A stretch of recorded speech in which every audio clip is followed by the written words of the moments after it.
Bonjour, bonsoir à toutes et tous, c'est Healthcare pour l'épisode 58 de Parlons Constitution. Aujourd'hui on va attaquer un nouveau thème, un nouveau sujet, qui peut déclarer la guerre ou faire intervenir les forces armées à l'étranger. Donc là on est plutôt sur le côté sécurité, mais d'un point de vue de la Constitution, qu'est-ce qu'il dit de la Constitution actuelle, et qu'est-ce que moi j'en pense, qu'est-ce que je pense qu'il faudrait faire mieux ou différent. On va le voir tout de suite après le générique.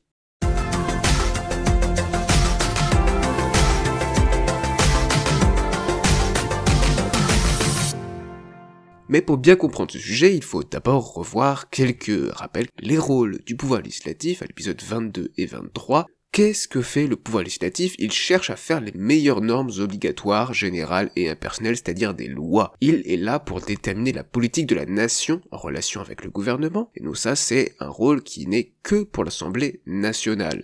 Le contrôle du gouvernement est assuré par l'Assemblée nationale et la Chambre des sages, ainsi que l'évaluation des politiques publiques, et le conseil scientifique par le conseil scientifique. Le président de la République, lui, a d'autres rôles. On l'avait vu à l'épisode 30, c'est un président de la République arbitre, il n'est pas chef de l'exécutif. En tout cas dans ma vision politique constitutionnelle, dans Parlons Constitution, bien sûr. Il a notamment comme rôle, qui vont nous concerner aujourd'hui, il incarne l'autorité de l'État, il est garant de l'intégrité du territoire, il est arbitre en cas de conflit entre les chefs politiques et militaires de la défense, et il dispose du feu nucléaire notamment. Alors ça nous intéresse, même si, vous allez le voir, il ne va pas être central dans ce qu'on va dire aujourd'hui, puisque aujourd'hui on va surtout parler du gouvernement, et le gouvernement a différents rôles, on l'avait vu à l'épisode 25, ils sont nombreux, politiques, administratifs, réglementaires, et notamment diriger la diplomatie, la force publique, donc l'ordre public, et la force militaire. Et ça c'est vraiment important, c'est le gouvernement qui est réellement le chef militaire, en particulier le ministre de la Défense, le ministre de l'Intérieur pour ce qui est de la police et donc de l'Intérieur, et bien sûr les trois directeurs.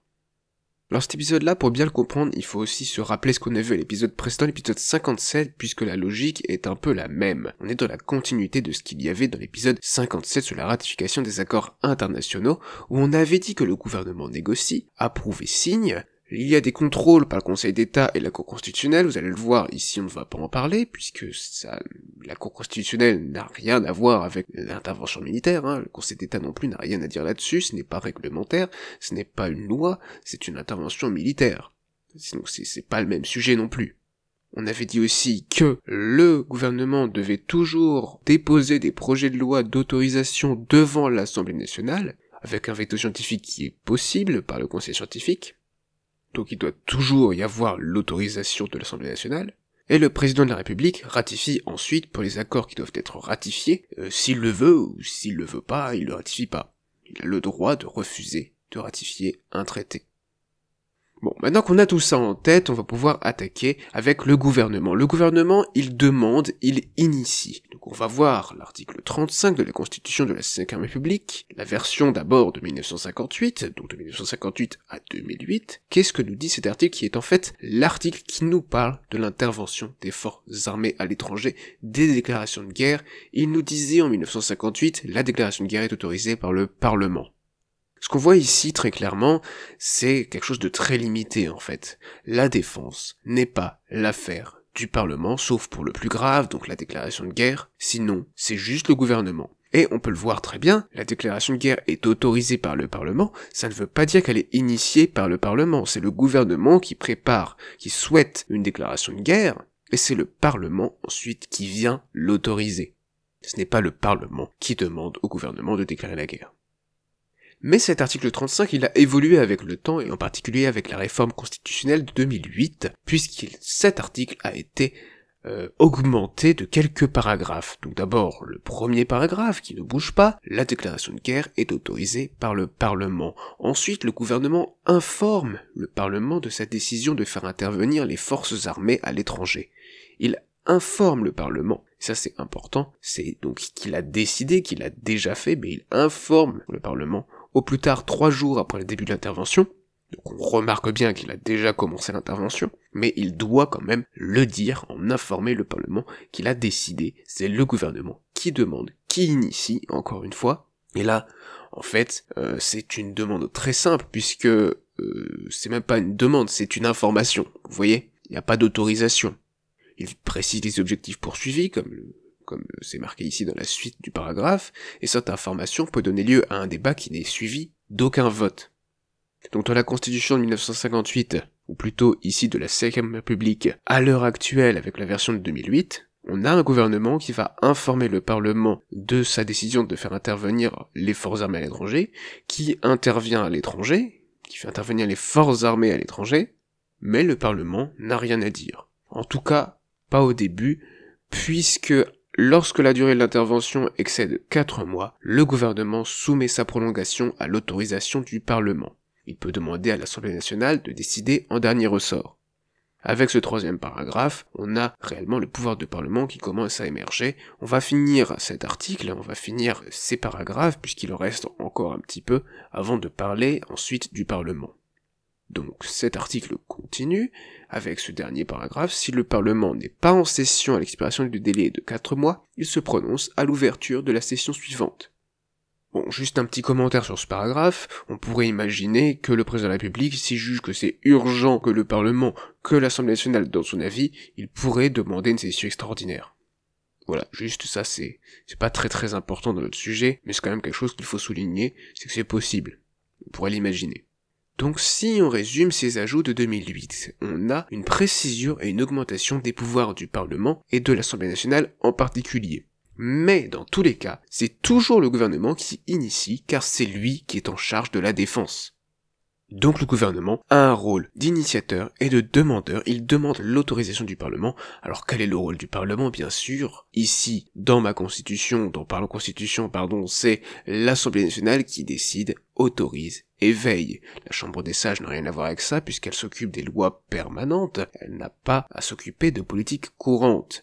Et le Conseil scientifique n'a rien à faire là-dedans non plus puisque ça, les déclarations de guerre, ça n'a absolument rien de scientifique, c'est purement diplomatique et politique. Le Conseil scientifique n'a donc pas son mot à dire, il n'intervient pas. Bon, d'abord, on l'a bien compris, la guerre ne peut être déclarée sans l'aval de l'Assemblée nationale. Ça, c'est une certitude, c'est quelque chose qui doit rester, je suis complètement d'accord avec cette partie-là, qui était déjà là en 1958. La déclaration de guerre est autorisée par le Parlement. Et ici, par l'Assemblée nationale uniquement. Mais il y a des changements, puisque je suis pas d'accord avec tout. Le veto scientifique est impossible, comme j'ai dit juste avant, mais je le remets ici parce que c'est important, c'est quelque chose qu'il faut avoir à l'esprit, et c'est quelque chose qui doit surtout pas être le cas, hein. Le veto scientifique ne doit pas pouvoir intervenir là-dessus, ça n'aurait aucun sens. Je pense que j'ai pas besoin de développer pourquoi la science n'a rien à faire dans les déclarations de guerre et les interventions militaires. Donc quels sont ces changements, quelles sont ces nouveautés? Alors tout d'abord, le vote à la majorité absolue pour déclarer la guerre. Pour moi, la déclaration de guerre c'est quelque chose qui est assez grave comme décision, hein. Et donc l'Assemblée nationale ne va pas prendre sa décision à la majorité simple, mais à la majorité absolue. Il faut que au moins la moitié des députés, non pas présents, mais de tous les députés, qu'ils soient présents ou non, souhaitent déclarer la guerre. Ensuite, autre point, la possibilité d'opposition à l'intervention militaire engagée par le gouvernement, qui devrait se faire à la majorité absolue. Actuellement, on l'a dit, le gouvernement informe seulement le Parlement, et le Parlement ne peut rien faire avant la demande d'autorisation au bout de 4 mois. Pour moi, c'est pas possible. Pour moi, il faut que l'Assemblée nationale puisse s'opposer à l'intervention militaire engagée par le gouvernement. Encore une fois, on y reviendra, c'est à la majorité absolue. Autre point ensuite sur le paragraphe 3. Le paragraphe 3, il doit rester à la majorité simple. Je répète ce paragraphe, lorsque la durée de l'intervention excède 4 mois, le gouvernement soumet sa prolongation à autorisation. À l'autorisation de qui? Ici, de l'Assemblée nationale et non pas du Parlement. Donc ce paragraphe, pour moi, il doit rester ici, il doit être important, car même si l'Assemblée nationale ne s'est pas opposée avant ou n'a pas réussi à s'opposer à la majorité absolue, il faut quand même qu'elle l'autorise, à la majorité simple par contre, parce que une intervention qui excède 4 mois, c'est quand même une bonne, grosse intervention, et il faut l'autoriser pour qu'elle ait une pleine légitimité. Puisque c'est l'Assemblée nationale qui fait la politique de la nation, je le rappelle. Ensuite, j'ai d'autres nouveautés, c'est si il y a une opposition quand l'intervention est inférieure à 4 mois, combien de temps a le gouvernement pour retirer les troupes? Pour moi, ça doit être de 2 semaines. Si l'opposition intervient quand l'intervention est inférieure à 4 mois, le gouvernement a 2 semaines pour retirer les troupes. Sinon, c'est 30 jours. Que ce soit parce que l'Assemblée nationale a décidé de ne pas autoriser le gouvernement à prolonger l'intervention au bout de 4 mois, quand le gouvernement lui demande, ou parce que l'Assemblée nationale a décidé au bout de 4, 5, 6 mois, 1 an, de s'opposer à l'intervention militaire engagée par le gouvernement. puisque j'ai bien dit qu'il y a possibilité d'opposition à l'intervention militaire engagée par le gouvernement, mais à n'importe quel moment. Ce n'est pas avant 4 mois, et après on ne peut plus s'opposer, non. À n'importe quel moment, l'Assemblée nationale peut voter à la majorité absolue pour mettre fin à une intervention militaire engagée par le gouvernement. Et quand je dis engagé par le gouvernement, c'est pas forcément le gouvernement actuel, même s'il y a un changement de gouvernement, eh bien, l'Assemblée nationale peut quand même s'opposer à l'intervention militaire, peut quand même décider que les troupes doivent être retirées, que l'intervention militaire doit être stoppée. Et là, le délai sera de 30 jours, puisque c'est supérieur à 4 mois. Mais 30 jours, ça peut être parfois un peu limite. Ça laisse un petit mois, mais bon, parfois pour retirer les troupes, quand c'est une grosse intervention, ça peut être limite, donc le gouvernement peut demander à augmenter, donc une extension de ce délai, jusqu'à 60 jours maximum. Au lieu de 30, on peut monter jusqu'à 60 jours pour retirer les troupes. Et là, l'Assemblée nationale autorise à la majorité simple. Parce que c'est pas quelque chose qui nécessite une majorité forte, une majorité absolue, c'est une décision qui doit être prise un peu plus facilement, pour laisser le temps au gouvernement de retirer les troupes, de stopper l'intervention, de ramener les troupes ailleurs, là, sur le territoire français, sur les eaux internationales, ou tout simplement sur un autre terrain d'intervention.